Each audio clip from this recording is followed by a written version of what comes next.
नमस्कार, अभिवादन। मैं दुर्गेंद्र चौहान। पत्ता पत्ता बूटा बूटा हाल हमारा जाने है। जेल से आने के बाद, बाहर निकलने के बाद समाजवादी पार्टी के वरिष्ठ नेता, पूर्व मंत्री, कद्दावर नेता आजम खान का पहला बयान 1964 में आई फिल्म एक नज़र के गाने से की ये लाइनें हैं, पत्ता पत्ता बूटा बूटा। ये पहला बयान है, लेकिन ये महज एक शेर व शायरी नहीं, बल्कि उनके अंदर के दर्द की दास्तां है और सियासत का गूढ़ इशारा भी। तकरीबन 23 महीने से जेल में रहने के बाद आजम खान से जब पूछा गया कि आगे क्या करेंगे, तो उन्होंने कहा कि अपना इलाज कराएंगे। कुल मिलाकर स्थिति वहीं की वहीं। उन्होंने कहा कि हम आगे इलाज कराएंगे, अभी तो इलाज करेंगे अपना। ये आजम खान ने कहा कि अभी तो इलाज करेंगे अपना। तो कुल मिलाकर वो कह रहे हैं कि हम इलाज करेंगे अपना। तो ये इलाज अपनी बीमारियों का इलाज करेंगे या आजम खान अपने इलाज की बात कर रहे हैं? लोग कहते हैं ना कि तुम्हारा इलाज करना पड़ेगा, तो क्या आजम खान खुद अपना इलाज करेंगे? अब ये इलाज सिर्फ बीमारियों का है या फिर राजनीति में अपने लिए नए रास्ते तलाशने का? यही असली सवाल है। पूछा गया कि आपके बसपा में जाने की चर्चाएं खूब हैं, तो आजम ने कहा अभी इस पर क्या ही कह सकते हैं, लेकिन इनकार भी नहीं किया कि नहीं जा रहे हैं। अखिलेश यादव से क्या बात हुई है? जवाब मिला, जेल में किसी से बात नहीं हो सकती। ये भी पूछा गया कि अखिलेश यादव कह रहे हैं कि अगर आपसे मुकदमे, जो आप पर मुकदमे हैं, अगर समाजवादी पार्टी की सरकार बनी तो उन्हें वापस करेंगे। तो कह रहे इसमें हम क्या ही कह सकते हैं, ये तो उन्होंने ही कहा है। तो इस तरीके की बातें आजम खान ने कही हैं। और लेकिन इस पर भाजपा के प्रदेश अध्यक्ष भूपेंद्र चौधरी ने सीधा हमला बोला। भूपेंद्र ने कहा कि अखिलेश यादव तो आतंकवादियों के मुकदमे भी वापस लेते हैं, इसमें कोई नई बात नहीं है। यानी आजम खान की रिहाई ने यूपी की सियासत को गरमा दिया है। और सबसे अहम सवाल कि क्या अब भी आजम खान का असर समाजवादी पार्टी के मुस्लिम वोट बैंक पर है? ये बड़ा सवाल। और अखिलेश को आजम खान क्या इसे जोड़े रखेंगे या फिर उनके कदम हाथी की तरफ बढ़ेंगे? आज मंथन में करेंगे इन्हीं बयानों, इशारों और वोट बैंक की राजनीति का विश्लेषण। अखिलेश का दांव या हाथी की तरफ पांव।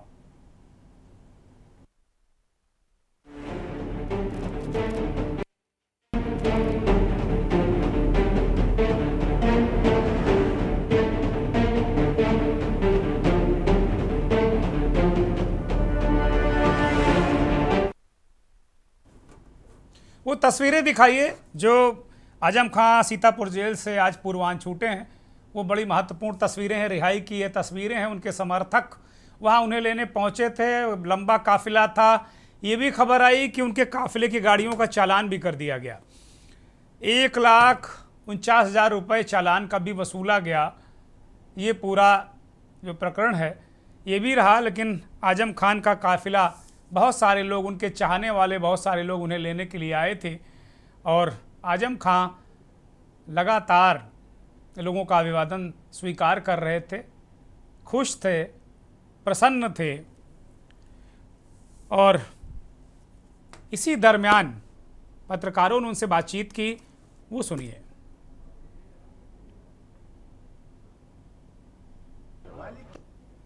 है, लेकिन जमीन पर इन चीजों को ये मुकद्दर को संभालने वाले लोग थक जाएंगे, जनाजा जाएगा। और इसीलिए आप जब लोग मिलने आते थे तो हम कहते थे कि जिंदा आएंगे तो गाजी होंगे और जनाजा जाएगा तो शहीद कहलाएंगे। जिंदा आ गए हैं तुम्हारे बीच, गाजी हैं, जिंदा आ गए हैं। हम आपके सामने जिंदा खड़े हैं, ये मौजज़ा सा है। बेशक हमें जहाँ रखा गया था वहाँ अंग्रेजों के ज़माने में उन कोठरियों में उन लोगों को रखा जाता था जिन्हें अगले 2-3 दिन बाद फांसी दी जाए। हमारी गिनती ज्यादा महज इसलिए।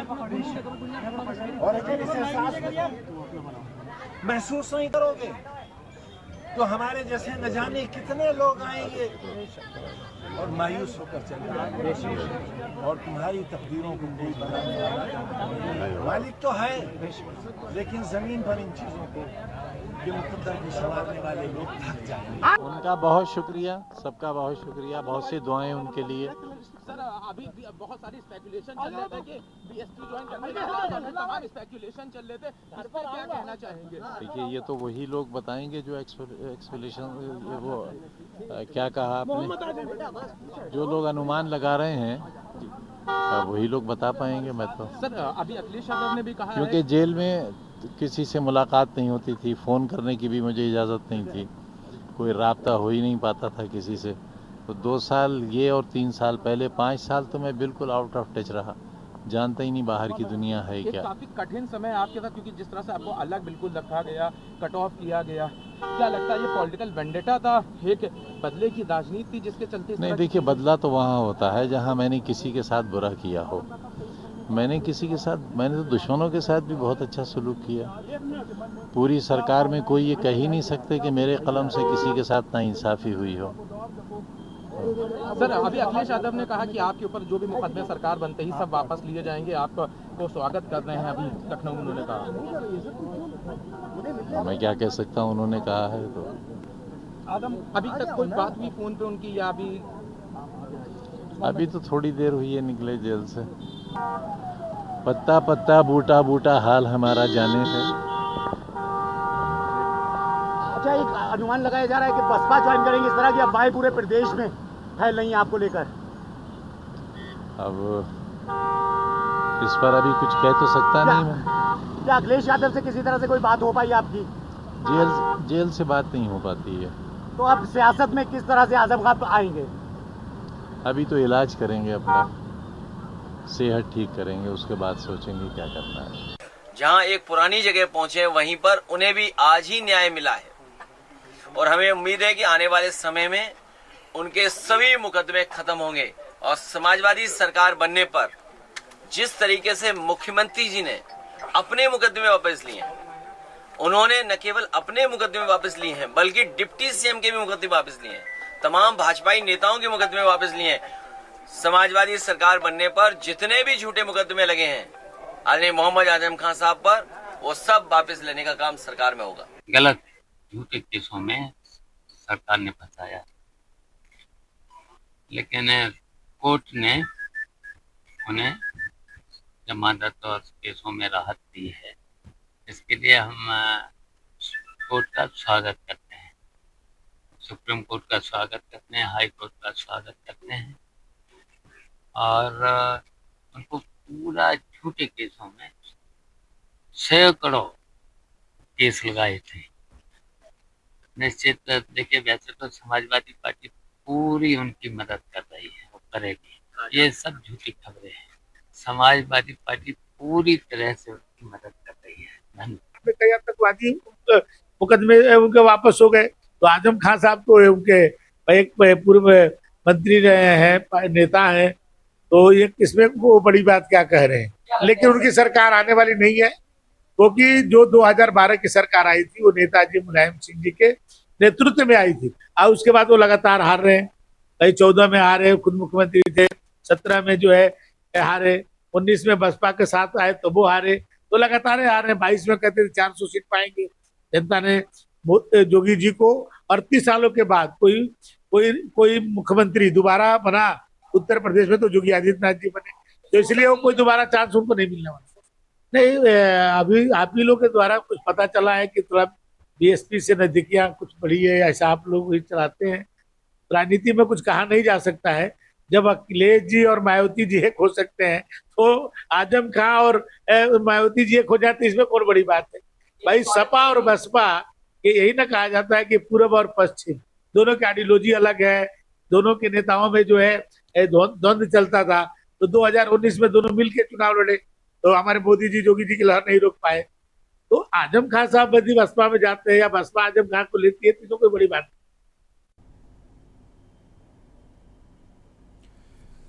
दयाशंकर सिंह भी हवा दे रहे हैं, लेकिन उमा शंकर सिंह, ये दयाशंकर थे और बसपा के इकलौते विधायक हैं उमा शंकर सिंह, रसड़ा से विधायक हैं। वो कह रहे हैं कि बहन कुमारी मायावती इंसाफ करेंगी, आजम खान साहब अगर आते हैं, मुझे आजम खान की पत्नी तंजीम फातिमा और बसपा नेताओं के बीच किसी मुलाकात की जानकारी नहीं है, लेकिन अगर आजम खान साहब बसपा में आते हैं तो यह सियासी तौर पर पार्टी के लिए फ़ायदेमंद होगा और एक व्यक्ति का स्वागत, अगर आजम खान बीएसपी मायावती पर भरोसा जताते हैं तो यह उचित है। बीएसपी चीफ मायावती भरोसा करने लायक नेता हैं और उन्हें लगता है कि बीएसपी में उन्हें न्याय मिलेगा, ऐसा उमा शंकर सिंह ने कहा। यह हवाबाजी चल रही है, इसीलिए हमने कहा है कि अखिलेश का दांव, तो अखिलेश का वो दांव क्या है? अखिलेश ने दांव चला है कि अगर समाजवादी पार्टी की सरकार बनी उत्तर प्रदेश में तो आजम खान के सारे मुकदमे वापस करेंगे। एक संदेश देने की कोशिश की है अक़लियतों को, ये बात कही है मुसलमानों को कि जो आपके नेता हैं, आपके प्रिय नेता हैं, उनके सारे मुकदमे वापस होंगे। अखिलेश यादव ने ऐसा कहा। 2 दिन पूर्व आजम खान के बेटे अब्दुल्ला आजम ने कहा था कि अखिलेश यादव खूब मदद कर रहे हैं, इस्लामिक तरीके से मदद कर रहे हैं, दीनी तरीके से मदद कर रहे हैं, कि एक हाथ मदद करता है दूसरे को पता नहीं चलता। अखिलेश यादव इस तरह हमारी मदद कर रहे हैं, ये अब्दुल्ला आजम ने कहा था। और ये भी बहुत शाश्वत स्थापित सत्य है कि कपिल सिब्बल को आजम खान के कहने पर ही अखिलेश यादव ने राज्यसभा भेजा, निर्दलीय एक सदस्य वो अपना भेज सकते थे, लेकिन आजम खान के कहने पर भेजा, तो ये भी अपने आप में एक शाश्वत सत्य है। अखिलेश यादव से तल्खियाँ हो सकती हैं, नाराजगी हो सकती है, लेकिन आजम खान से बार बार जब अखिलेश यादव के बारे में सवाल पूछा गया, बात हुई नहीं हुई, क्या हुई, बीएसपी में जाने के सवाल पर वो कह रहे हैं कि जो लोग ये चर्चा कर रहे हैं, जो हवा दे रहे हैं, उन्हीं से पूछिए। लेकिन मीडिया ने चला दिया कि आजम खान ने इनकार ही नहीं किया इस बात को लेकर। आजम खान ने साफ तौर पर कहा, हमने आपको भी सुनाया, वो कह रहे हैं अगर जो चर्चा कर रहा है वो चर्चा उनसे पूछो ना कि हुआ क्या है, हम क्या बताएं इसका। आजम खान ने एक बड़ी महत्वपूर्ण बात कही कि 2 साल के तकरीबन अभी और 3 साल पहले करीब 5 साल वो कटे रहे, देश दुनिया में क्या हो रहा उन्हें पता ही नहीं, उन्हें फ़ोन से बात करने की इजाज़त नहीं। और जब वो रामपुर पहुँचे देर शाम, जो आपको हमने सुनाया, तो वो तस्वीरें दिखाई जाएं रामपुर पहुँचने की। रामपुर अपने जब घर वो पहुँचे तो वहाँ कार के बोनट पर खड़े हो गए और बड़ा भावुक भाषण दिया उन्होंने कहा कि बस हमने कहा था कि अगर मर गए, फौत हो गए तो शहीद कहलाएंगे, नहीं तो आपके बीच लौट कर आएंगे। लोगों ने नारे लगाए, गाजी गाजी। आजम खान ने इस बात को कहा कि उन्हें ऐसी काल कोठरी में रखा गया था कि अंग्रेज़ों के ज़माने में भारतीय बंदियों को ऐसी काल कोठरी में रखा जाता था। आजम खान की रिहाई, आजम खान की गिरफ्तारी, आजम खान की राजनीति हमेशा से चर्चा का विषय रही है। वो एक अलीगढ़ मुस्लिम यूनिवर्सिटी के स्टूडेंट लीडर से लेकर उत्तर प्रदेश के कद्दावर नेता और अब एक ऐसे राजनीतिक बंदी जो जब छूटते हैं तब भी खूब चर्चा होती है। एक बार मुलायम सिंह से नाराज़ होकर वो कांग्रेस की तरफ रुख कर गए थे, लेकिन उसके बाद मुलायम सिंह ने उन्हें मना लिया था। अब दोबारा ऐसा होगा पता नहीं हमें। अमरदीप त्रिपाठी भारतीय जनता पार्टी के नेता हमारे साथ जुड़े हुए हैं। भुवन भास्कर जोशी समाजवादी पार्टी के राष्ट्रीय सचिव, असम के प्रभारी और राष्ट्रीय प्रवक्ता इस कार्यक्रम में आ चुके हैं। डॉक्टर विद्या गौतम दलित चिंतक के रूप में हमारे साथ शामिल हैं और उत्तर प्रदेश की राजनीति की नस नस से वाकिफ़, तकरीबन 5 दशक का पत्रकारिता का लंबा अनुभव और उत्तर प्रदेश की राजधानी लखनऊ में लंबे समय तक एक बहुत बड़े राष्ट्रीय, बल्कि सबसे बड़े राष्ट्रीय दैनिक के स्टेट हेड के रूप में काम करने वाले वीरेंद्र सक्सेना जी हमारे साथ जुड़े हैं, वरिष्ठ पत्रकार हैं। वीरेंद्र सक्सेना जी, आपका भी बहुत स्वागत, बहुत धन्यवाद, बहुत आभार। मुझे लगता है कि सबसे अनुभवी वीरेंद्र जी ही इस कार्यक्रम में हमारे साथ में हैं और हम वीरेंद्र जी से ही चर्चा की शुरुआत आज करना चाहेंगे। वीरेंद्र जी, आजम खान की रिहाई इधर और गिरफ्तारी राजनीतिक चर्चा का विषय खूब रहती, सुर्खियां खूब बनती हैं। आजम खान ने खुद भी कहा कि भाई 3 साल पहले, 2 साल अभी, 5 साल वो जेल में रहे, पता ही नहीं क्या हुआ, वहाँ बात करने की कोई वही नहीं थी। लेकिन जो सवालात उनसे पूछे गए, अखिलेश से बात हुई, उन्होंने कहा किसी से बातचीत होने नहीं दी जा रही थी। बसपा के सवाल पर भी उन्होंने कहा कि भाई अभी मैं क्या ही कहूँ। और फिर अब दोबारा जब कुरेदा गए तो उन्होंने कहा कि भाई ये उन लोगों से पूछो जो ये इस बात को कह रहे हैं। तो आजम खां रामपुर से सीतापुर से रामपुर तो चले गए, लेकिन उनकी राजनीतिक डगर के बारे में क्या कोई अनुमान लगाया जा सकता है वीरेंद्र जी? देखिए, बात अभी तो यह है कि अभी अभी ताजा जेल से छूटे हैं। अभी उनको जो है सोचने के लिए, समझने के लिए कुछ समय चाहिए होगा। और जहाँ तक उनका जो है सपा में आने का या बसपा में जाने का जो चर्चाएं चल रही हैं, तो ये अभी बहुत जल्दी है इसके ऊपर कोई भी निर्णय लेना। पत्रकार लोग कुछ भी अपना कयास लगा सकते हैं और चला सकते हैं। नहीं, सपा में तो है ही वीरेंद्र जी, वो वीरेंद्र जी सपा में तो है ही है, वो सपा में तो है ही है, वो सपा में है ऑलरेडी। लेकिन ये कि सपा से वो नाराज हैं, ये तो निश्चित रूप से। और उनकी वजह सिर्फ ये है जी कि उनके साथ कोई भी बड़ा नेता उनसे मिलने नहीं किया था। एक बार शायद अखिलेश गए थे, उसके बाद और आज जो छूटे हैं तब भी कोई बड़ा नेता उनके साथ, उनके पास नहीं गया, उनके रिसीव करने नहीं गया उनको। और इतने सारे टाइम में एक भी उनके लिए कोई धरना प्रदर्शन या उनके लिए किसी ने आवाज जो है बहुत बुलंद नहीं की सपा ने। इस करके फिलहाल कहाँ जाएं? वीरेंद्र जी आवाज नहीं मिल रही आपकी, ऑडियो ठीक कीजिए कृपया। अभी आवाज आ रही है? बहुत धीमी वीरेंद्र जी, थोड़ा सा बढ़ा। हेलो, हाँ अब बोलिए। हाँ, मैं ये कह रहा हूँ कि अभी कोई भी निर्णय लेना आजम खां के लिए बहुत जल्दी है, क्योंकि वो जो है अभी अभी छूटे हैं और वो सपा से नाराज हैं, ये बात तो निश्चित है। लेकिन वो कहाँ जाएंगे, बीएसपी में जाएंगे या कांग्रेस में जाएंगे या कहीं नहीं जाएंगे या सपा में ही रहेंगे, ये बात जो है अभी निर्णय करना उनके ऊपर ही है। लेकिन ये निश्चित है कि वो सपा से नाराज हैं, इसलिए कि कोई भी बड़ा नेता आज जो है उनकी रिहाई के लिए कोई उनका स्वागत करने नहीं गया। और इतने दौरान ना ही कोई धरना प्रदर्शन उनके लिए हुआ कि उनके लिए कोई धरना प्रदर्शन होता कि उनको जो है गलत तरीके से फंसाया गया है और उनकी रिहाई की जाए। तो इसलिए जो सपा की जो उनके प्रति जो कार्रवाई होनी चाहिए थी वो उन्होंने नहीं की, और इसलिए वो सपा से काफी रुष्ट हैं। अब वो क्या करेंगे आगे, ये तो वही बता सकते हैं। और ये निर्णय लेने के लिए उन्हें शायद, मुझे लगता है, 2-3 दिन जरूर लगेंगे। जी वीरेंद्र जी, एक और बात हमने आज देखी कि जब से ये बाकायदे मीडिया में 3-4 दिन से हवा दी जाती रही कि वो बसपा में जाएंगे, जब से यहाँ के जमानत हो गई, आजम खां छूटेंगे, तो एक बाकायदे खबरें खूब प्लांट की गई कि बसपा में जाएंगे, बसपा में जाएंगे, बसपा में जाएंगे। आजम खां के बसपा में जाने से फायदा किसको, नुकसान किसको, अगर गए? ये हाइपरबोलिक सवाल है। हाँ, सवाल ये है कि अभी आजम खां कहाँ जाएंगे, उनके साथ कितना मुस्लिमों का समर्थन है, कितने लोगों को वो कहाँ ले जा सकते हैं, यही बड़ा सवाल है, यही बड़ा सवाल। इस बात पे ये बात जो है, ये फायदे नुकसान की बात जो है तय करेगी। आज ये देखना पड़ेगा कि उनके साथ अगर वो बसपा में जाते हैं, कितना मुसलमान उनके साथ बसपा में जाएगा। क्योंकि जहाँ तक मुसलमानों का सवाल है, मुझे आज भी लगता है कि वो पूरी तरह से सपा के साथ हैं और वो कहीं हिलने वाले नहीं हैं फिलहाल। तो अगर वो वहाँ जाएंगे तो मुझे नहीं लगता है कि बसपा को कोई बहुत बड़ा फायदा होने वाला है उनसे। हाँ, और जब सपा के साथ जब गठबंधन में कांग्रेस दिख रही वीरेंद्र जी, तो और इंटैक्ट है वोट। हाँ, और भी इंटैक्ट है वोट, बिल्कुल सही कह रहे हैं आप।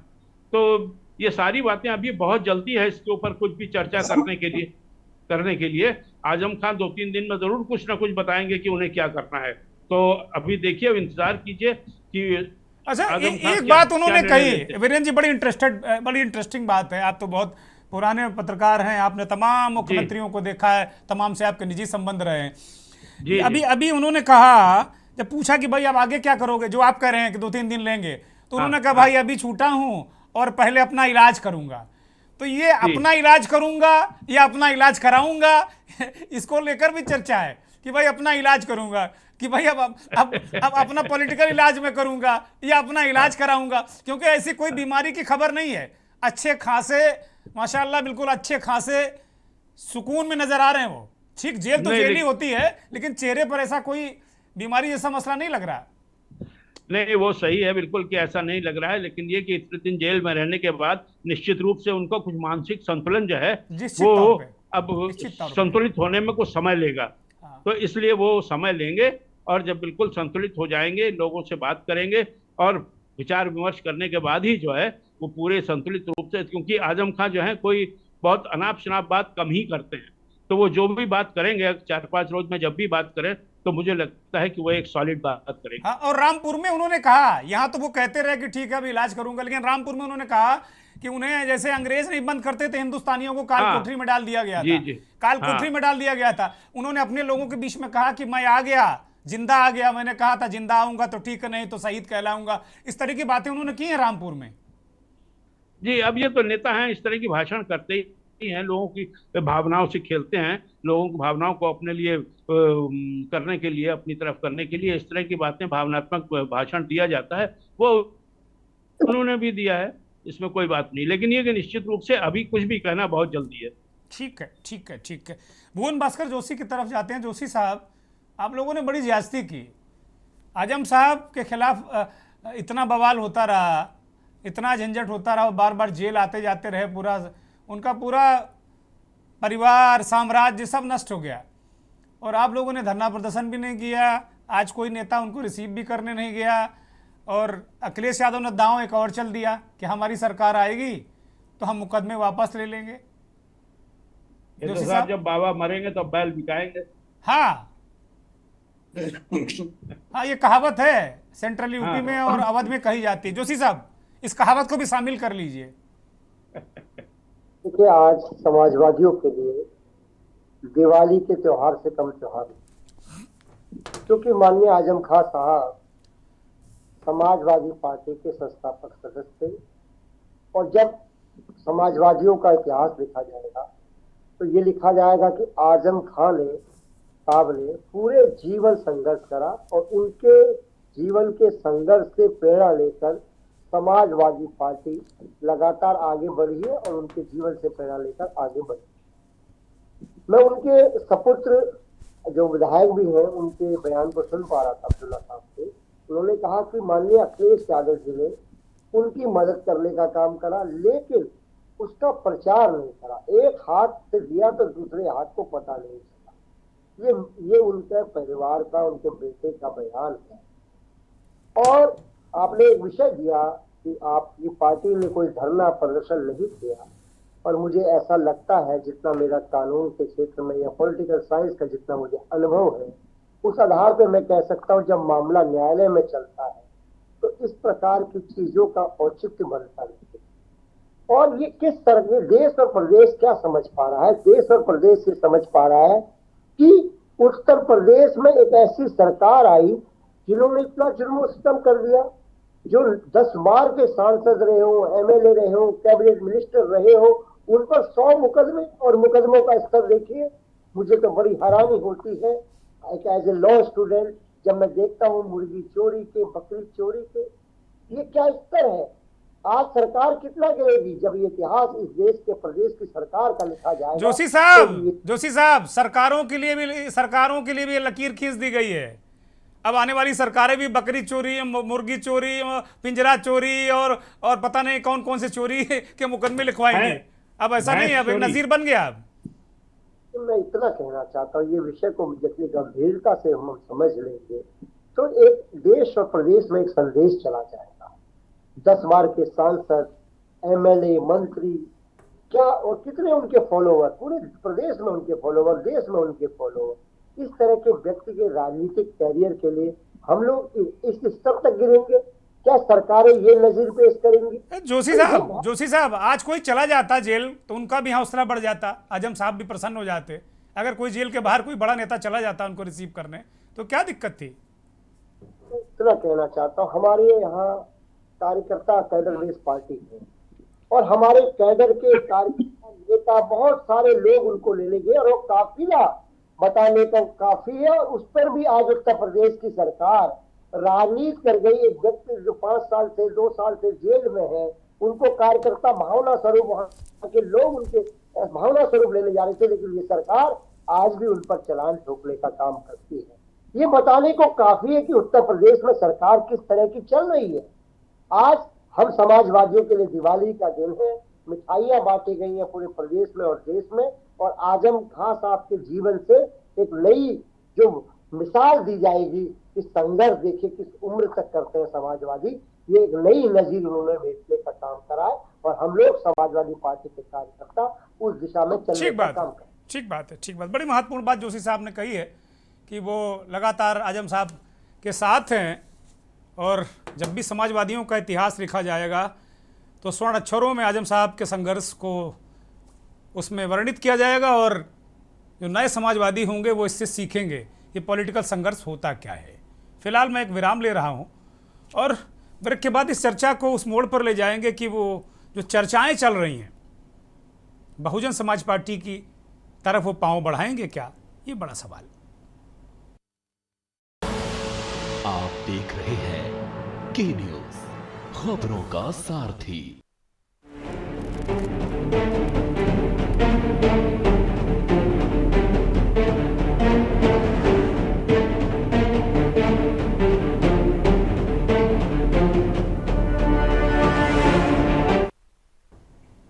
ब्रेक से आ गए हैं अमरदीप त्रिपाठी, भारतीय जनता पार्टी के नेता हमारे साथ जुड़े हैं, उनकी तरफ रुख करते हैं। अमरदीप, आजम खान साहब जेल से निकले भी नहीं थे लेकिन आपकी पार्टी के लोग बड़ा उछल उछल के लगातार बयान दे रहे थे कि हमें पता चल रहा है कि वो बसपा की तरफ जा रहे हैं। आज अभी दयाशंकर से सवाल भी नहीं पूछा गया लेकिन उन्होंने कहा कुछ चर्चा है, लग रहा है बसपा की तरफ जा रहे हैं। तो आप लोगों का बड़ा इंटरेस्ट है कि वो बसपा में चले जाएं। अमरदीप त्रिपाठी, देखिए चौहान साहब जी, उत्तर प्रदेश के अंदर योगी सरकार में जिस प्रकार से अपराधियों के चेहरे पर डर दिखता है, आज आजम खान साहब 23 महीने बाद निकले हैं, बेल पर बाहर आए, उनके चेहरे पर वो डर दिख रहा है क्योंकि 100 से ज्यादा मुकदमे जो लिखे गए थे, जो अखिलेश यादव जी पीडीए की बात करते हैं, अखिलेश यादव जी को ये पता है कि जो 100 से ज्यादा मुकदमे लिखे गए थे उसमें ओबीसी के लोग हैं, मुस्लिम समाज के लोग हैं, दलित समाज के लोग हैं। इसीलिए अखिलेश यादव जी जेल के अंदर जब आजम खान जी थे उन्होंने दूरी बना ली थी और आजम खान जी को ये पीड़ा अभी भी है। निश्चित रूप से आपको आने वाले समय में दिखेगा क्योंकि ये पीड़ा इतना जल्दी आजम खान का खत्म होने वाला नहीं है क्योंकि अखिलेश यादव जी ने अच्छा, आप लोग पीड़ा दे रहे हो अमरदीप त्रिपाठी, जिसको पीड़ा भी आप दे रहे हो, महसूस भी कर रहे हो। आप लोग पीड़ा भी आप लोग दे रहे हो, महसूस भी कर रहे हो। आप ही पीड़ा दोगे, आप ही महसूस भी करोगे। गजब है भाई। और आप चेहरे से भांप लेते हो कि आजम खान बड़ी पीड़ा में है। आप लोगों के पास बड़ा अच्छा थर्मामीटर है भाई। अखिलेश यादव जी चचा जान कहते थे, आजम खान साहब को चचा जान कहते थे, लेकिन 23 महीने जेल में रहे, उनका मुंह तक नहीं देखा क्योंकि अपनी राजनीतिक रोटियां सेकने के चक्कर में अखिलेश यादव को लगा कि अगर आजम खान को मिलेंगे तो नुकसान हो जाएगा। लेकिन अब बाहर आए हैं, अब देखिए रोटी उन्होंने एकदम पूरा फेंक दिया है। चलिए आजम खान साहब आइए, मुसलमानों का वोट मिलेगा, लेकिन आने वाले समय में आपको देखने को मिलेगा पीड़ा तो बहुत है। आजम खान साहब को पीड़ा बहुत है, अखिलेश यादव ने धोखा दिया है, तो ये निश्चित रूप से पीड़ा वो बयान नहीं कर पा रहे। आपकी पार्टी क्यों नहीं दूर कर देती? आजम खान साहब को बीजेपी में ले ले, क्या दिक्कत है अगर आप इतनी पीड़ा महसूस कर रहे हैं तो? नहीं, देखिए अपराधियों के लिए उत्तर प्रदेश में भारतीय जनता पार्टी में कोई जगह नहीं है। 100 से ज्यादा मुकदमा जो मुस्लिम समाज, ओबीसी समाज, दलित समाज के अमरदीप त्रिपाठी, आजम खान अपराधी हैं, ठीक है, आपकी नजर में वो अपराधी हैं, लेकिन दर्द, अपराधी का दर्द से आपको भी दर्द हो रहा है। आजम खान को दर्द हो रहा तो उसका जिक्र जरूर आप करेंगे, उसकी फिक्र जरूर आप करेंगे। नहीं, देखिए हमें दर्द नहीं हो रहा है, लेकिन जो दर्द आजम खान को अखिलेश यादव ने दिया है उसी बात की चर्चा हो रही है क्योंकि दर्द तो बहुत है। 23 महीने में चचा जान को मिलने तक नहीं जाते हैं और उत्तर प्रदेश में राजनीतिक रोटियां आज सेकने के लिए, जैसे जेल से बाहर आए वैसे राजनीतिक रोटियां सेकने के लिए रोटी फेंक दिया कि मुस्लिम समाज के बड़े लीडर हैं, इनको अपने पास लेके आओ। लेकिन आजम खान जी को गए कहाँ हैं? है तो सपई में, लेके क्या हो तो सपई में है। आजम खान को गए कहाँ है वो? आजम खान फिर से भी जेल जा सकते हैं। जो उन्होंने अपराध किया है, लोगों का शोषण किया है, ये अखिलेश यादव जी भी जानते हैं और आजम खान भी जानते हैं। ठीक है, विद्या गौतम, बहुजन समाज पार्टी में क्या आजम खान का कोई भविष्य है या बहुजन समाज पार्टी आजम खान को लेकर फायदे नुकसान क्या सोचती हैं आप इस संदर्भ में? सभी साथियों को बड़े ध्यान से सुना और आजम खान साहब आज बाहर आए हैं और समाजवादी पार्टी का भी बयान सुना, अखिलेश जी का, राष्ट्रीय अध्यक्ष जी का भी बयान सुना। देखिए, लोकतंत्र है, यहाँ पे अभी कुछ भी कहना अभी बहुत जल्दीबाजी होगी। और जैसे बसपा के बारे में मैं सुन रही हूँ लगातार कि काफी प्रचार हो रहा है कि वो पार्टी से जुड़ना चाह रहे हैं या पार्टी में आना चाह रहे हैं। देखिए, अभी आजम खान साहब का मैंने खुद बयान देखा है, जो वो आए हैं जेल से, उसके बाद में उन्होंने खुद कहा कि मैं अभी अपना इलाज करूंगा। इस इलाज में बहुत सारी बातें हैं, आप क्योंकि इसके पहले बोल भी रहे थे, तो इलाज में दो बातें, अपना इलाज करूंगा। अब दो बातें निकल करके आ रही हैं कि वो कौन सा राजनीतिक इलाज करेंगे या शारीरिक इलाज करेंगे। तो सबसे बड़ी बात है कि आज अगर हम कहते हैं कि वो बसपा में जा रहे हैं, तो अभी बहुत जल्दबाजी होगी, क्योंकि बसपा की तरफ से कोई बहुत ऑथेंटिक बयान नहीं आया है बहन मायावती जी का। और रही नहीं, बात वो कभी नहीं आता, विद्या जी बयान कभी नहीं खुद आता, कह दिया है, मायावती का बयान कभी नहीं आता ऐसे। जी, मेरी आवाज आ रही है आपको? हाँ, बोलिए बोलिए बोलिए। जी जी, उनके बेटे ने तो खुद कह दिया है कि अखिलेश जी ने उनका साथ दिया है, और इस तरह से साथ दिया है कि पता ना चले, और उनके साथ रहे हैं। तो आज अगर हम कहें दुर्गेश जी कि आजम खान साहब, हाँ नो डाउट आजम खान साहब एक बड़े नेता हैं, मुस्लिम लीडर हैं, जिस पार्टी की तरफ रुख करेंगे एक समीकरण बदलेंगे और सियासत बदलेगी निश्चित रूप से। लेकिन अगर हम ये कह दें कि आज अगर कुछ कहते हैं तो बहुत जल्दबाजी, क्योंकि एक दो दिन का हमें इंतजार करना चाहिए। अभी हम भाजपा के प्रवक्ता साहब को देख रहे थे, वो दो बातें कर रहे हैं, डबल बात कर रहे हैं। एक तरफ कह रहे हैं कि उनके ऊपर वो बहुत परेशान है और बहुत पीड़ित है, और दूसरी तरफ इनसे कोई पूछे कि पीड़ित किसने किया है, अरे भाई 100 मुकदमे, अरे वो कह रहे हैं अपराधी हैं, अरे दलित पिछड़ों की विद्या बात गौतम करते हैं, अमरदीप त्रिपाठी कह रहे हैं कि वो अपराधी हैं, और आपने इतने सारे मुकदमे लगाए और बकरी चोर और पता नहीं 100 मुकदमे एक इतने बड़े लीडर के ऊपर, और आप कह रहे हैं वो बहुत परेशान है। हालांकि मुझे नहीं लगता कि वो कन्विक्टेड हुए हैं कहीं। जी सर, जी सर, हाँ, क्या कह रहे हैं? तो कुल मिलाकर वो बीजेपी के लोग कह रहे हैं कि वो अपराधी हैं और उन्होंने अपराध किया है और दर्द भी इनको हो रहा है। यही तो डबल बात है ना, राजनीति इसी को तो कहते हैं कि यहाँ आकर के आप कहीं ऐसा तो नहीं है कि थोड़ा बहुत मुस्लिम वोट की वो लेने की एक वो हो, और दूसरी नहीं विद्या गौतम, ना बीजेपी को मुस्लिम वोट नहीं चाहिए। बीजेपी चाहती है मुस्लिम वोट बाइफरकेट हो जाए, बीजेपी को मुस्लिम वोट बसपा की तरफ चला जाए, बसपा की तरफ चला जाए। कि भाजपा के प्रवक्ता साहब को दर्द किस बात का है, जब आपने उन्हें अपराधी घोषित कराया है तो अपराध की श्रेणी में आप क्यों नहीं देख रहे? बीजेपी की विद्या गौतम बीजेपी की स्ट्रेटजी ये है कि जो मुसलमान वोट इंटैक्ट है, जैसा वीरेंद्र सक्सेना जी ने कहा कि उनको नहीं लगता, वीरेंद्र जी का कम से कम 45-50 साल का अनुभव है और स्टेट कैपिटल में बहुत लंबे समय तक 40-45 वर्षों लगातार वो पत्रकारिता ही कर रहे हैं। तो वीरेंद्र जी ने कहा कि इससे आजम खां अगर बसपा में जाते हैं या कहीं और जाते हैं तो इससे बहुत बड़ा उलटफेर होता नजर नहीं आ रहा, क्योंकि समाजवादी पार्टी और कांग्रेस पार्टी उत्तर प्रदेश में इंटैक्ट है, तो मुसलमानों के वोटों में बहुत उनको ज़्यादा बदलाव नजर नहीं आ रहा। लेकिन भारतीय जनता पार्टी चाहती है कि अगर आजम खां चले जाएं बसपा में तो कहीं ना कहीं कंफ्यूजन जरूर हो सकता है। विद्या गौतम नहीं, भाजपा बिल्कुल ये इस चीज के, ये जो प्रचार हो रहा है, जो रूमर हो रहा है, कहीं ना कहीं भाजपा का ही फैलाया है, क्योंकि इससे उनको फायदा है, जाहिर सी बात है। अगर यहाँ पे कांग्रेस और सपा का एक मजबूत गठबंधन चल रहा है और ऐसे गठबंधन में आजम खान साहब साथ रहते तो एक बहुत मजबूत, जैसे कि आप लोकसभा चुनाव में देखिए बड़े अच्छे अलग नतीजे रहे हैं, तो जाहिर सी बात नतीजे अलग होंगे। तो इसलिए कहीं ना कहीं भाजपा प्रयास करेगी, रूमर उठाएगी कि वो उधर जा रहे इधर जा रहे, क्योंकि एक सियासत के समीकरण बिल्कुल बदलेंगे आजम खान साहब का अगर जिधर भी इशारा होगा। लेकिन आज कहते कि वो बसपा की तरफ जा रहे हैं तो ये अभी कहना बहुत जल्दबाजी होगी। सर ने अभी कहा भी है, हमारे जो पत्रकार वरिष्ठ पत्रकार साहब उन्होंने कहा भी है कि निश्चित रूप से आजम खान साहब अगर किसी तरफ जाएंगे तो एक बड़ा बदलाव होगा।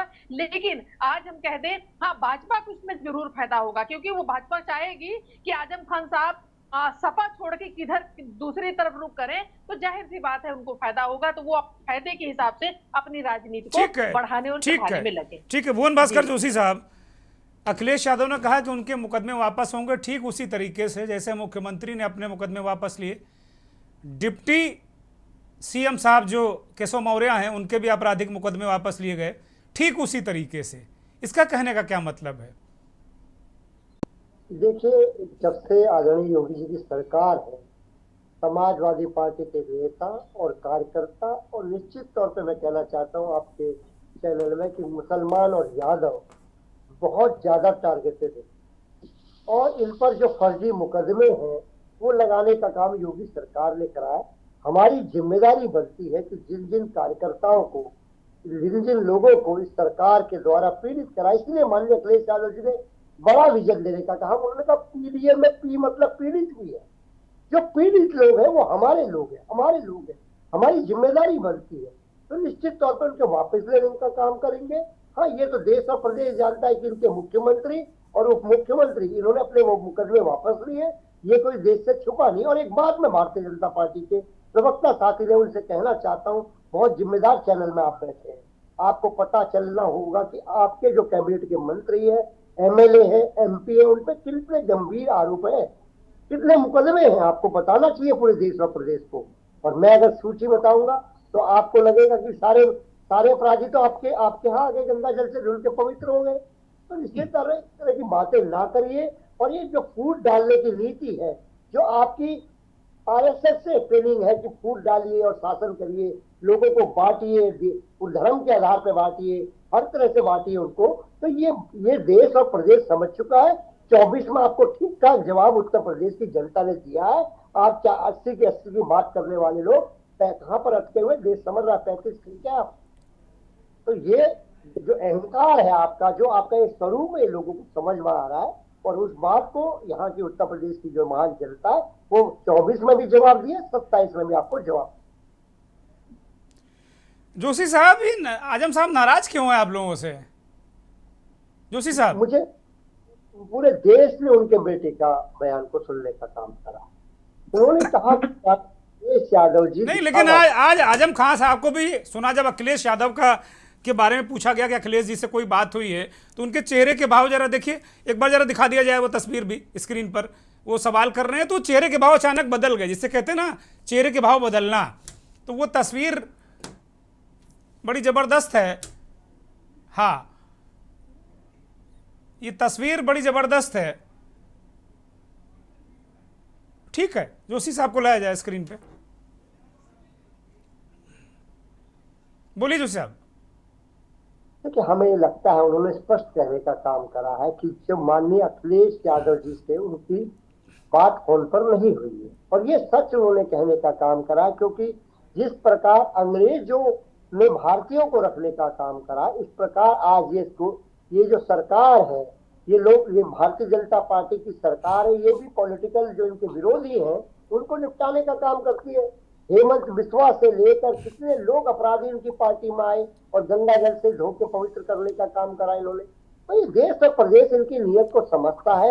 ये अपने अपोजिशन की तरह व्यवहार नहीं करते। अपोजिशन माननीय अटल जी का भी शासन इस देश ने देखा है, लेकिन विपक्ष के लोगों के साथ वो किस प्रकार गंभीर चर्चा करते थे, गंभीर उनकी समस्याओं का हल करते थे। माननीय मुलायम सिंह जी ने उनकी तारीफ करने का काम करा, लेकिन मोदी और युग में ये संभव नहीं है। ठीक है, नफरत का बाजार को इतना फैलाना चाहते हैं, नफरत बोना चाहते हैं, जिससे इनकी राजनीतिक रोटियां सिकती रहे। और निश्चित तौर पर मैं कहना चाहता हूँ, ये देश जो है मोहब्बत का है, सौहार्द का है, और जो गंगा जमुना जो हमारी तहजीब है, इस पर ही देश। ठीक है, एक छोटा सा रिएक्शन अमरदीप त्रिपाठी, फिर उसके बाद मैं जाऊंगा वीरेंद्र सक्सेना जी के पास। वरिष्ठ पत्रकार हयात उमर साहब भी आ चुके हैं इस कार्यक्रम में।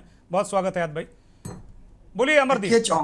देखिए चौहान साहब, अभी समाजवादी पार्टी के प्रवक्ता जी ने कहा कि मुसलमान और यादवों के जो है खिलाफ काम करती है भारतीय जनता पार्टी। 100 से ज्यादा जो मुकदमे लिखे गए हैं, जिन लोगों ने आजम खान साहब के खिलाफ मुकदमा लिखवाया गया है, उसमें पिछड़ी समाज के लोग हैं, दलित समाज के लोग हैं, मुसलमान समाज के लोग हैं। क्या उत्तर प्रदेश में अखिलेश यादव जी को एक ही मुसलमान आजम खान के रूप में दिखाई देते हैं? जिन मुसलमानों के जमीन को कब्जा करने का कार्य आजम खान साहब ने किया, जिन पिछड़े दलित समाज के लोगों का जमीन कब्जा करने का कार्य किया, उनको न्याय दिलाने के लिए भारतीय जनता पार्टी ने हर संभव प्रयास किया और उत्तर प्रदेश की शासन व्यवस्था के चलते हुए मुकदमा लिखा गया और उन पीड़ितों को न्याय मिला। जो पीडीए का फॉर्मूला समाजवादी पार्टी के लोग गाते हैं, कम से कम उनको नैतिकता के आधार पर यह बोलना चाहिए कि हम पीडीए का फॉर्मूला नहीं, हम पीडीए मतलब सब कुछ एक ही है, आजम खान।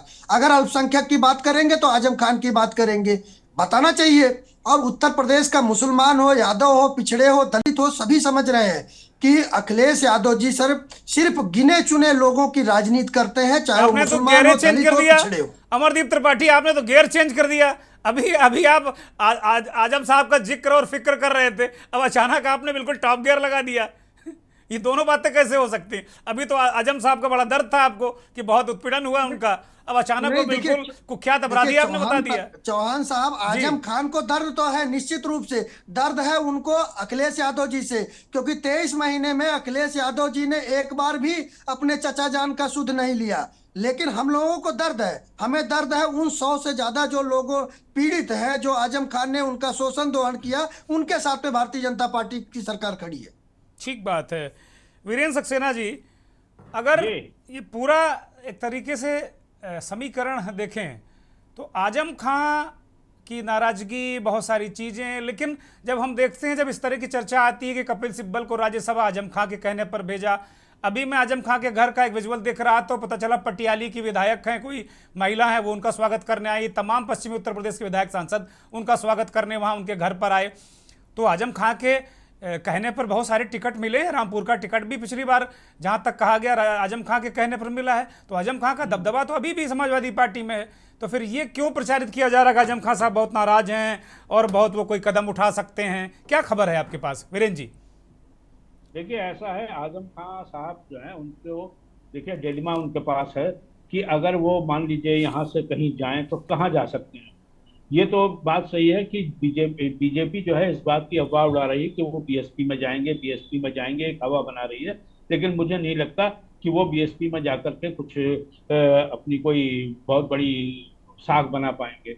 और जहाँ तक सवाल उनका है अपराधी होने का, उनको अपराधी न कहा जाए जब तक जो है उनके ऊपर आरोप लगे हैं। अभी अदालत ने कोई कन्विक्शन उनको नहीं किया है, इसलिए बार बार उनको अपराधी कहना उचित नहीं है। हाँ, ये जरूर है कि उन्होंने किसानों की और किसानों की जमीनों को उन्होंने हड़प किया था, उसके ऊपर उनके ऊपर मुकदमा चल रहा है। तो मुकदमा चल रहा है, जब तक कन्विक्शन ना हो तो उनको अपराधी ना कहा जाए, ये मेरा कहना है। जी जी जी। हयात उमर साहब, आजम खां ने कहा कि 5 साल तक वो जेल में रहे, 3 साल पहले, 2 साल अभी, और 23 महीना और 27। हाँ, लगभग उन्होंने कहा कि 5 साल वो जेल में रहे। हयात उमर साहब की तरफ आ रहे हैं। हयात भाई, 50 महीना। हाँ, मतलब वो कह रहे हैं कि लगभग 5 सालों तक वो जेल में रहे, तो उन्हें पता ही नहीं बाहर कहाँ क्या चल रहा है। आजम खां की गिरफ्तारी, आजम खां की रिहाई जब भी होती है तो इस तरह का हल्ला मचता है। ये दिक्कत किन लोगों को होती है, कठिनाई किन लोगों को होती है? और आजम खां अगर किसी दल विशेष में जाते हैं, कहीं दूसरे दल में जाते हैं, तो फायदा नुकसान का क्या गणित है? देखिए, हमें दो समझना चाहिए, इस पूरे घटनाक्रम को दो तौर पे देखना चाहिए। एक तो आजम खां एज ए समाजवादी पार्टी के लीडर और आजम खां मुसलमानों के लीडर जी, ये दो अलग अलग चीजें समझिए आप पहले। तो आज की तारीख में आजम खां समाजवादी पार्टी में उनकी हैसियत अब क्या है, कैसी है, कितनी है, ये तो समाजवादी पार्टी के लोग ही बता सकते होंगे। लेकिन आजम खां के चेहरे पर आज अपनी पार्टी के प्रति जो भाव दिखा, वो साफ तौर पे जाहिर करता है कि जो उनको भाजपा ने जो उनके साथ किया सो किया, लेकिन उनकी पार्टी ने उनके साथ क्या किया है, ये आज आजम खां ने बहुत ही शाइस्तगी के साथ, उर्दू में एक लफ्ज है शाइस्तगी, बहुत ही जी शाइस्तगी के साथ उन्होंने इस बात को बता दिया।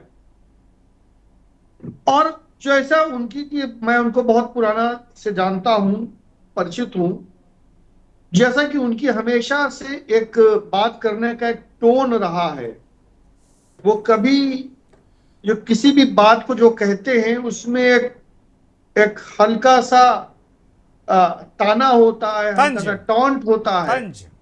वो टॉन्ट आज उन्होंने एक और दो बार उन्होंने कहा, जैसे उनसे पूछा गया कि अखिलेश यादव नहीं आए आपको लेने, या उनका क्या प्रतिक्रिया है, तो उन्होंने कहा भाई मैं बड़ा नेता होता तो बड़े लोग आते,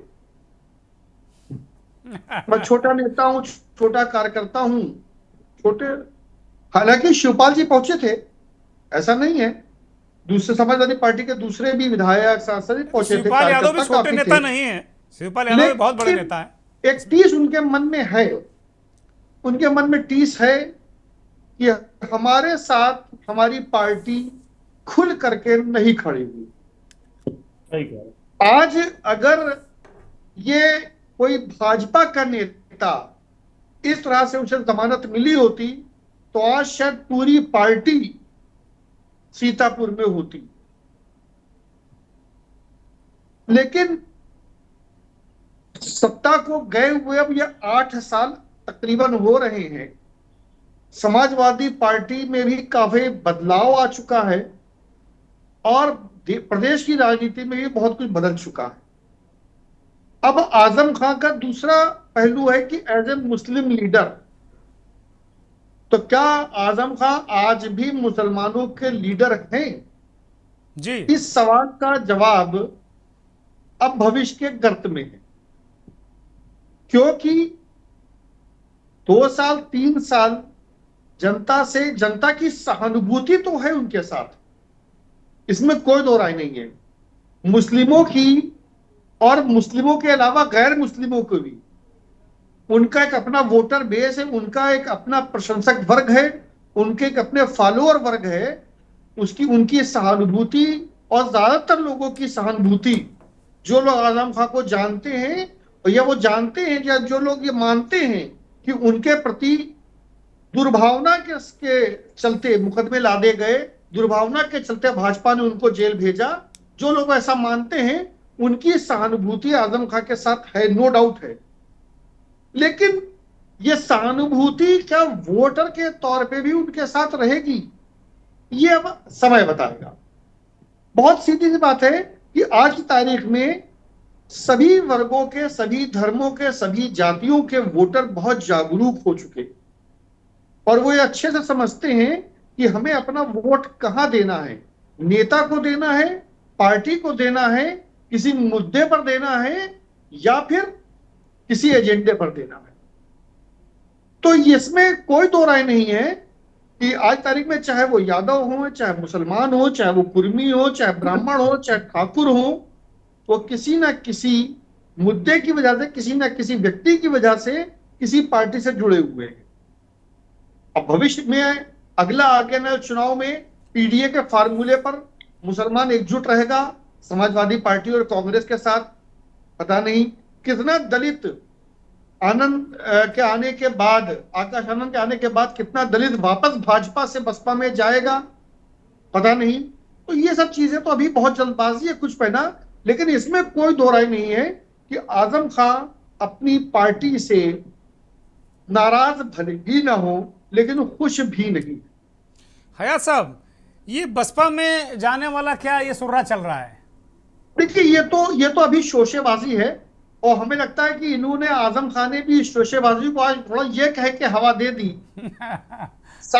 साफ छुपते भी नहीं, सामने आते भी नहीं, इन्होंने ये कह के इन्होंने कहा थोड़ी टीआरपी बना लो। तो आजम साहब ने कहा थोड़ी टीआरपी बना लो जी। हाँ, आजम साहब ने कहा, हयात भाई, मैं सब बसपा में नहीं जा रहा। हयात भाई, आजम साहब ने कहा कि भाई ये उन्हीं से पूछो, उन्हीं से पूछो जो वो कह रहे हैं। एक बयान तो उन्होंने ये दिया, दूसरा उन्होंने कहा कि अब मैं क्या कहूं इस पर। उन्होंने कहा बसपा में जा रहे इसी चर्चा है, तो कह रहे हैं मैं क्या कहूं इस पर। तो बस काम हो गया, साफ इनकार किया है, काम हो गया, स्वीकार किया है। उसको उन्होंने एक तरह से सवाल को टाल देने की कोशिश करी है, जिससे अभी थोड़े दिन तक अफवाहों पर और ये इसे कैसे समझते हैं कि मैं अपना इलाज करूंगा। लोग कहते हैं ना, उत्तर प्रदेश में कहते हैं कि अब इसका इलाज करना पड़ेगा इस आदमी का, तो वो कह रहे हैं मैं अपना ही इलाज करूंगा। जी, तो उन्होंने उसी उसमें कहा कि अब मैं अपना इलाज करूंगा, यानी कि मैं अपनी सेहत को भी कहा उन्होंने और अपनी पॉलिटिकल स्थिति जो है अब उसको ठीक करूंगा। एक तरह से उनका कहने का मंतव्य था। अब वो पॉलिटिकल स्थिति का ठीक करने के पीछे उनका क्या मकसद है, वो किधर जाना चाहते हैं, क्या कह रहे हैं, उनके मन में अभी क्या है। मुझे लगता है कि अभी वो घर पहुंचेंगे, अपने दोनों बेटों से सलाह करेंगे और राजनीतिक हितैषियों के साथ बैठेंगे। तो अभी नहीं, वो वहां पर पहुंचे रामपुर में तो गाजी गाजी के नारे लगे, उन्होंने कहा कि मैंने कहा था कि अगर मर गया तो शहीद, तो लोगों ने कहा गाजी गाजी गाजी, नारे लगे। तो वहां एक अलग आजम खान नजर आए रामपुर में। देखिए, जाहिर सी बात है कि जो आजम खान अपने जिन तेवरों के लिए जाते रहे हैं, उन तेवरों में मुझे आज भी कोई कमी नहीं दिखी। हाँ जी, बिल्कुल। बावजूद इसके कि वो 3 साल पहले एक बार जेल में रहे और 27 महीने अभी जेल में अभी रहे। हमारे एक साथी कह रहे थे, हयात भाई हमारे एक साथी कह रहे थे कि भैया ऐसे कौन जेल में रहता है, कलप कलप कीन काफ सब चकाचक, बाल झमाझम, ऐसा कौन जेल में रहता है? जी जी। और नहीं, वो तो चलिए, एक बार जेल रिहाई होने से पहले बहुत सी चीजें होती हैं, प्रक्रियागत हैं चीजें, और उसमें सारे भी जेलर जो जितने भी बाकी भी कैदी जब जेल से बाहर आते तो ऐसा नहीं कि वो दाढ़ी बड़े हुए बाबा हो जाते हैं या उनके कपड़े फटे हुए होते हैं। सबको जो घर से कपड़ा जाता है वो पहन के आते हैं। शेव बनाना, दाढ़ी बनाना, बाल कटाना, तो ऐसी कॉमन चीज है। कॉन्फिडेंस तो झलक रहा था उनके अंदर, पॉलिटिकल कॉन्फिडेंस, मतलब हताश निराश तो नहीं थे वो, हताश निराश बिल्कुल नहीं। जेल में लोग थे, उनकी जेल में सेहत गिरी है, सेहत गिरी है, सेहत गिरी, जैसा उन्होंने कहा कि काल कोठरी जैसी जगह में वो रखे गए, लेकिन कॉन्फिडेंस, हौसला जबरदस्त था। बिल्कुल बिल्कुल, उनका कॉन्फिडेंस अपने अपनी जगह पे बना हुआ है, उनका हौसला भी बना हुआ है, और सबसे बात है कि उनके तेवर में और उनकी गरज में अभी कोई कमी नहीं आई है। आज भी वो अगर मंच पे खड़े होंगे तो आज भी उनको सुनने वाला होगा और आज भी वो चर्चा का विषय रहे। अच्छा, एक छोटा सा और सवाल पूछ लेते हैं आपसे। बता दिया है हयात साहब, आपने बसपा को बहुत दिन तक फॉलो किया, अभी भी करते हैं, बसपा की रिपोर्टिंग भी की आपने, तो मायावती से कहा जा रहा तंजीम फातिमा मिली, फिर कुछ कहानी बन रही है, और उसके बाद मतलब क्या फायदा नुकसान, क्या बसपा में जा सकते हैं, क्या बसपा को फायदा होगा या आजम खान को फायदा होगा? देखिए, बसपा को फायदा कितना होगा तो नहीं कह सकते आजम खान से, लेकिन आजम खान की आज की पहचान समाजवादी पार्टी से ही है, और बसपा में ऐसे किसी भी आदमी के लिए जगह नहीं है जो अपना स्पेस खुद बनाने में सक्षम हो, वो फिर चाहे आकाश आनंद ही क्यों ना हो जी। तो मुझे लगता नहीं, और आजम खान उस तरह के व्यक्ति नहीं है कि बहन जी चौकी पर बैठे और वो नीचे बैठे, जितना मैं जानता हूं उनको। ठीक बात है। तो अब ये बात है कि हाँ, अगर कुछ पॉलिटिकली कहीं अंदर से कोई समझौते हुए, कुछ चीजें हुई हैं जिसमें कहीं भाजपा भी इन्वॉल्व है, हाँ हाँ हाँ हाँ, तब मैं उसमें ये मान सकूंगा कि शायद वो उस समझौते के तहत भाजपा के उस इन्वॉल्वमेंट के साथ वो शायद बसपा में जा सकते हैं। अमरदीप त्रिपाठी ने बड़ी अर्थपूर्ण मुस्कान मुस्काए हैं। अमरदीप त्रिपाठी बहुत अर्थपूर्ण, आप देखिए मजा आ जाएगा आपको। विद्या गौतम बोलिए, क्या कहना चाह रही? बोलिए। हाँ। मैं अभी सर को सुन रही थी, और जब से पहले सर बोल रहे थे, उन्होंने एक बहुत महत्वपूर्ण बात कही, बातों बातों में कह दी है कि अगर इशारा होगा तो इसका मतलब कि समीकरण, यानी भाजपा से कोई इशारा, उन्होंने बात संकेत में कहा लेकिन उसका अर्थ बहुत बड़ा है। तो मैं यहाँ पे ये कहना चाह रही हूँ सर कि ये जितना कयास अभी हम लोग लगा रहे हैं, हमें लगता है कि सिर्फ 2-3 दिन का वेट करना चाहिए, और 2-3 दिन में आपको पूरी पिक्चर क्लियर हो जाएगी कि 2027 का रुख किधर को जाएगा। और आपने महत्वपूर्ण बात एक और कही कि अब का वोटर, सच में आज जो वर्तमान वोटर है, सोशल मीडिया और इतना प्लेटफॉर्म हो चुका है कि वो या तो पार्टी को वोट करना है, नेता को वोट करना है, किसे वोट करना। अब हम लोग बिल्कुल नहीं कह सकते कि 27 में जो इलेक्शन आने वाला विधानसभा का, कि आप एक तरफा किसी पार्टी की तरफ जा सकते, क्योंकि वोटर पूरी तरह से जागरूक है। सोशल मीडिया की देन है। तो मैं बिल्कुल इसमें कहूंगी कि इसमें 2 कयास हैं कि अगर भाजपा ने कोई पेच घुमा दिया तो कहानी कुछ और बदलेगी, अदरवाइज रास्ता कुछ और तरीके का होगा। बोलिए बोलिए अमरदीप त्रिपाठी, क्या पेच घुमाए हो भाई, बताओ जनता को हमारी। देखिए चौहान साहब, आजम खान से हमारी कोई व्यक्तिगत दुश्मनी नहीं है, और ना हमने धोखा दिया है। धोखा तो अखिलेश यादव जी ने दिया है। अब आजम यही जनता को, मुसलमानों को यही संदेश देना चाहते हो आप कि धोखेबाज अखिलेश यादव हैं। हमारी उनकी कोई व्यक्तिगत दुश्मनी नहीं थी। अगर हमारी व्यक्तिगत दुश्मनी होती तो हम लोग पहले प्रहार करते, अखिलेश यादव को जेल भेजने का कार्य करते, क्योंकि अखिलेश यादव के पिताजी ने आदरणीय जो है योगी आदित्यनाथ जी को जो है 2007 में जिस प्रकार से लोकतंत्र की हत्या करके जेल भेजने का कार्य किया था, ये आज तक हम लोग भूले नहीं है। लेकिन राजनीति में ये सब चलता है। हम लोगों ने व्यक्तिगत रंजिश को किनारे रखकर राजनीति किया है, क्योंकि अखिलेश यादव पर कभी कोई प्रहार नहीं किया है। अखिलेश यादव को भेज दोगे ना तो 27 में फिर 50 मुश्किल हो जाएगी, ये ध्यान रखो। पिछड़ों का नेता है वो, 50 मुश्किल हो जाएगा अगर अखिलेश यादव को भेज दोगे जेल। आप जान रहे हो, आपकी पार्टी जान रही है अखिलेश यादव को जेल भेजने का मतलब। न्यायिक प्रणाली के तहत उनको जेल हुआ, 100 से ज्यादा मुकदमा जो है उनके ऊपर लगा था। हम लोग की कोई व्यक्तिगत दुश्मनी नहीं थी आजम खान के साथ। बिल्कुल जुल्म ज्यादती की होगी उन्होंने, तभी तो मुकदमे लिखे गए। जी जोशी साहब, 27 में इस तरीके की भी चालें आप देखेंगे क्या, कि पता चला कि आपका कोई नेता तोड़ के दूसरी पार्टी में, इधर का नेता तोड़ के उधर, ये भी कुछ होने जा रहा है क्या लग रहा है आपको?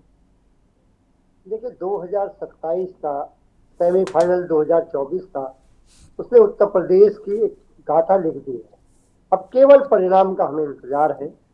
जो माननीय अखिलेश यादव जी का जो विजन है पीडीए का, पिछड़ा दलित अल्पसंख्यक, और उसमें उन्होंने आधी आबादी को जोड़ने का काम करा, अगड़ों को जोड़ने का काम करा, और इससे भी बड़ा विषय उन्होंने कहने का काम करा, पीड़ित भी है हमारे माननीय अखिलेश यादव, सबको साथ लेके चल रहे हैं। और लगातार जो भारतीय जनता पार्टी की नफरत का रथ अगर कहीं रुकने का काम हुआ तो उत्तर प्रदेश की धरती से हुआ, ये माननीय अखिलेश यादव जी के नेतृत्व में हुआ। हमें पूरा विश्वास है जो माननीय अखिलेश यादव जी ने पीडीए का जो विजन दिया है, सामाजिक न्याय की जो लड़ाई लड़ी है और जाति जनगणना पर जो उनकी विजय हुई है, इससे 2027 के फाइनल की सूची बन गई है। और मैं आपको बताना चाहता हूं माननीय अखिलेश यादव जी के नेतृत्व में एक विकास पुरुष 2027 में उत्तर प्रदेश को चलाने का काम करेंगे। और हम जैसे नौजवान, युवा, विद्यार्थी, किसान, मजदूर, इन हमारी मातृशक्ति सबको साथ लेके एक नया उत्तर प्रदेश जो विकास का जो माननीय अखिलेश यादव जी का विजन रहा है उस पर लेके चलने का काम करेंगे। ठीक है, थैंक यू जोशी साहब, लोगों को बांटने की राजनीति। धन्यवाद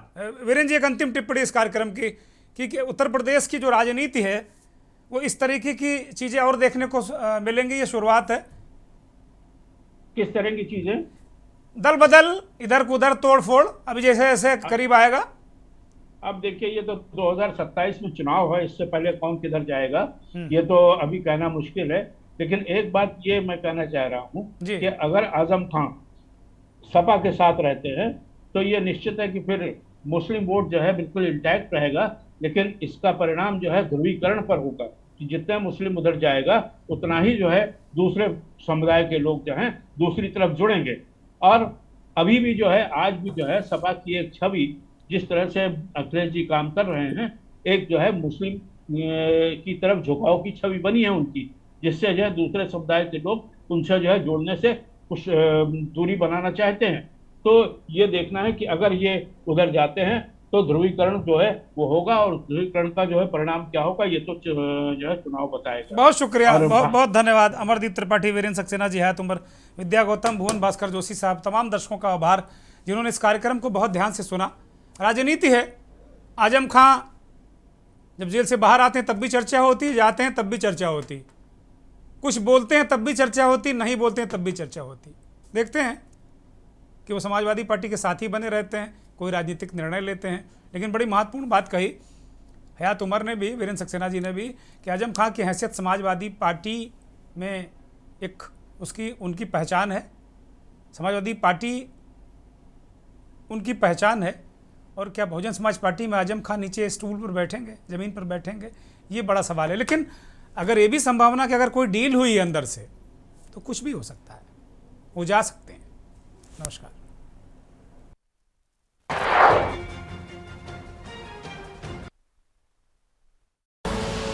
आप देख रहे हैं के न्यूज़, खबरों का सार।